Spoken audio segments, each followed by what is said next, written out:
अकोला जिल्ह्यातील पातूर विवरा गावातील एका शेतकऱ्याच्या शेतीतील 25 क्विंटल गव्हाच्या पोत्यांना अज्ञातानं आग लावली। या आगीत शेतकऱ्याचं मोठं नुकसान झालंय।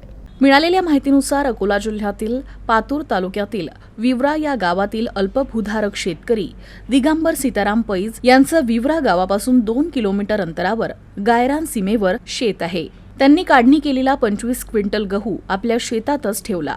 मात्र रात्रीच्या सुमारास एका अज्ञात व्यक्तीनं शेतात दाखल होत 25 क्विंटल गव्हांच्या पोत्यांना आग लावली। यात गहू जळून खाक झाला असून शेतकऱ्याचं आर्थिक नुकसान झालं आहे।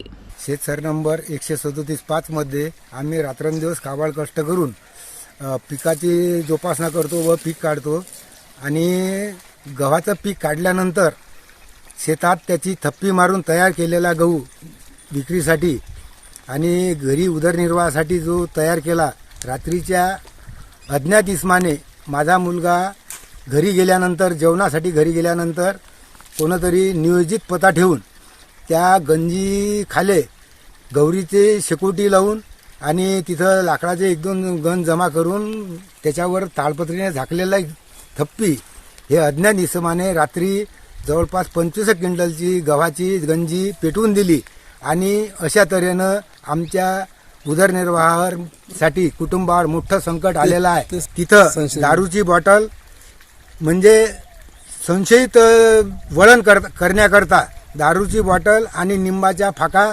आणि जुनी पुराणी बॉटल आणून या ठिकाणी ठेवलेली आहे आणि कांदा सुद्धा चिरून एका कागदावर ठेवला होता रात्रीच्या वेळेला।